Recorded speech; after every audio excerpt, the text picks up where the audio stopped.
Good morning, I'm Dana and I'm here to talk to you today about the bison. Here we have our American bison herd. We have 5 bison. We have Joe, Stanley, Leotie, Lucy, and Judy. So I'm going to tell you a little bit about them, and then I'm going to tell you how they've been brought back from the brink of extinction. So right here in front we have our 2 males, Joe and Stanley. They were both born here to Leotie, who is actually the animal in the back. And unfortunately to our now deceased old male Ron. So Joe is 6 and Stanley is 5. Leotie and Lucy both came to us from the Wildlife Prairie Park in Peoria, and they are 11 years old. And then Judy on the far side over there is our oldest animal who came from the wilds, and she is 20. In the wild, bison usually can live to be about 15 when they're managed in zoos and other conservation efforts. They can live between 20 and 30 years. The difference between a male and a female is generally in size. That's a little bit hard to appreciate right now with our herd because our males are so young. But generally the males can be up to twice as large as the females. And they also have a very distinct head and hump on their back that distinguishes them generally from the females. So you'll see in the next 10 years or so, as these boys get bigger, that they'll start to look a lot different than the females in their herd. Some other fun facts about bison are that they are herbivores and they are grazers. So Joe is kind of showing you a cool grazing behavior right now. Bison will use their big heads to kind of push through the snow to look for any of the buried grass underneath. So in the wild they would eat grass, shrubby plants, bushes. Here at the zoo they're fed kind of like a horse, so they get a complete diet of grain that they're fed twice a day, and then they have hay all day long that they can kind of forage on. Where I flubbed last year, common predators of the bison. The main predator of bison, unfortunately, is humans, but they can be taken down by wolves, cougars, and brown bears. So back to humans and kind of the predation aspect of the humans. They were the main reason that bison almost went extinct in the 19th and 20th centuries. So they live in the Great Plains in the western United States currently, but they once lived over most of North America. Like I said, they were hunted close to extinction in the 19th and 20th centuries, and some say the numbers dropped below 600. Bison were considered sacred to the indigenous people of the plains. They were their main food source. Their hides were used for teepees, clothing, and bedding, and their horns were used for spoons and needles. They did not let any part of the bison go to waste. European settlers were almost exclusively responsible for the near extinction of the bison. There were tens of millions, that's right, tens of millions of bison that over the course of a century were decimated to less than 1,000 animals due to overhunting. Thanks to the efforts of many, bison are no longer considered endangered, and there are roughly 150,000 animals today. The largest herd of pure bison is around 5,000 animals, and they can be found in Yellowstone National Park.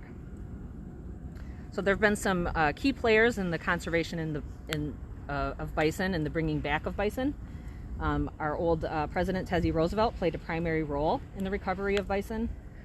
After going west to hunt bison, gulp, he returned home and formed the American Bison Society in 1905 with a few other sportsmen and conservationists, including William Hornaday, who went on to be the first director of the Bronx Zoo in New York. The American Bison Society was formed to prevent the extinction of the American bison. They worked with two New York zoos to reintroduce bison into Oklahoma, Montana, South Dakota, and Nebraska.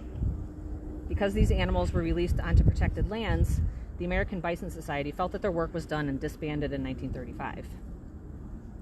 In 2005, it was relaunched by the Wildlife Conservation Society, also known as WCS, which is kind of the overarching zoological society for the New York zoos, kind of like the Chicago Zoological Society is to the Brookfield Zoo. So they relaunched to secure the future of the bison in North America. Another key player in the recovery and conservation of bison is the U.S. Department of Interior. They support 19 herds of over 11,000 animals in 12 states. They work with other bison conservation partners, including Native American tribes and Canadian First Nations, as well as state wildlife agencies and others. The bison is such an iconic and resilient species that they were named the national mammal in 2016. And for me, it's one of my personal favorite animals to work with, and it's actually the only animal that I've worked with my entire career since I started at the zoo in 2003. I've been in many different areas in the zoo, but the bison is the one animal that I've worked with the entire time. So they hold a very special place in my heart, for me personally, but also because of the resilience that they have shown throughout their history. What you got for me, Lynette? How big do they get? How big do they get? So height-wise, they can be up to 6 or 7 feet at their hump, and they can be up to 12 feet long. The males are up to 2,000 pounds, and the females are generally around 1,000 pounds.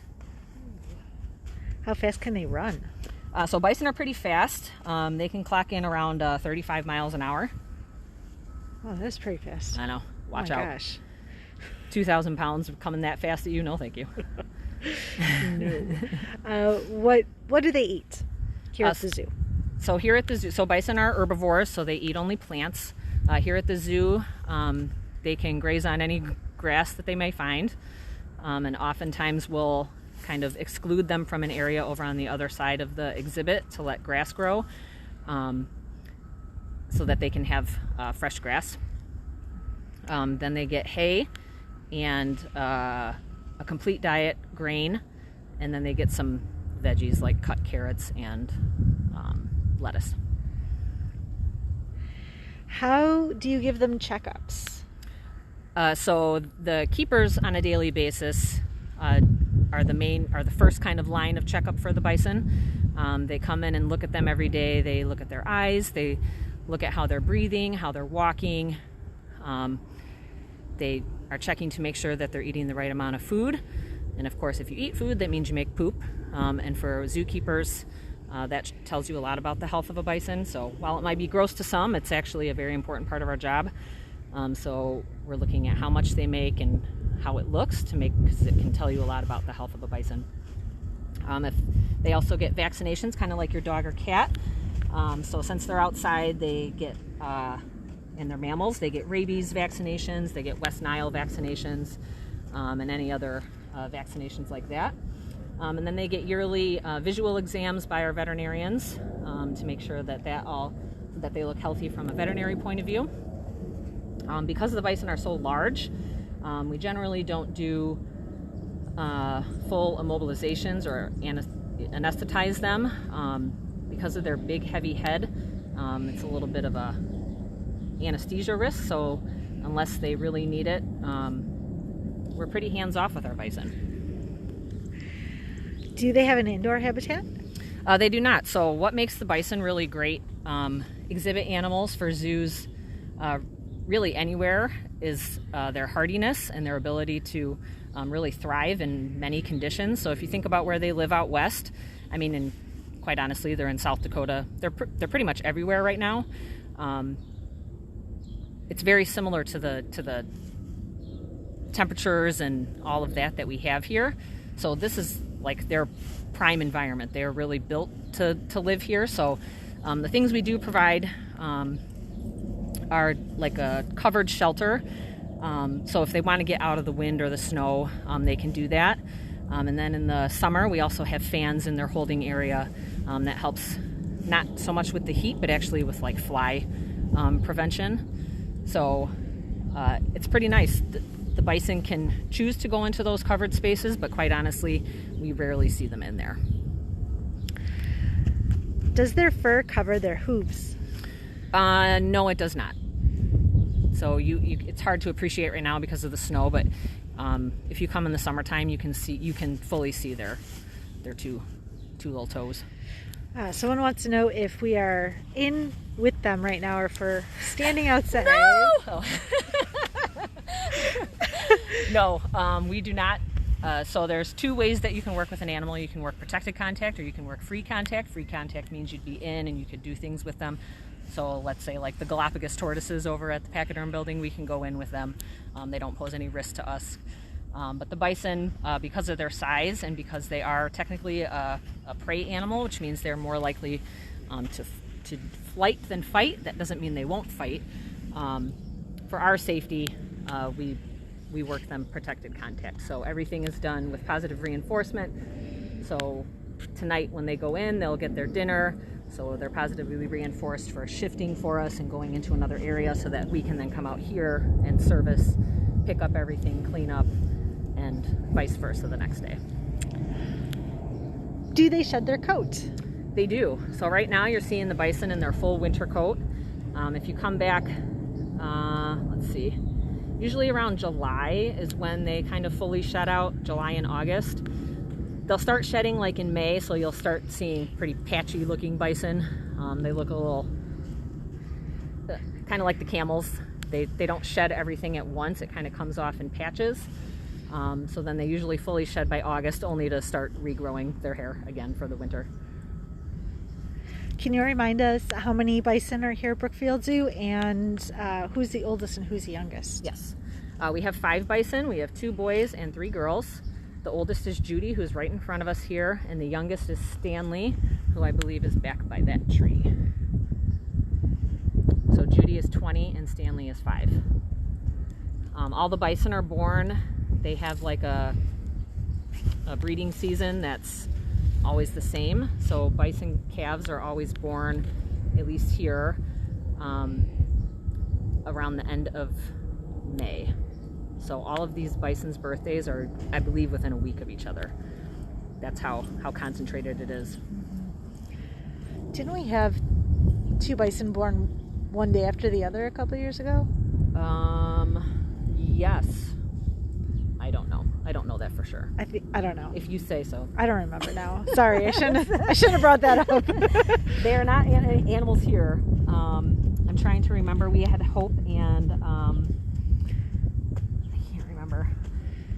Yeah, I don't remember. I'm sorry. It's okay. I know we had 2 youngsters at the same time. Yeah, they we were did. maybe not the day after each other, but they would have been close. they would have been close. Yeah. They're a lot of fun to watch. They're cute. So how long do they live? So bison in the wild, like any other animal, they usually have a little bit shorter lifespan in the wild than they do in managed care. So around 15 in the wild, and in managed care they can be 20 to 30 years. So like I said, Judy's 20, but she's a very healthy animal, looking good. So we're hopeful that she's going to be with us for many years to come. Oh, here someone said they were a week apart. Thank you. Yeah, thank you so much.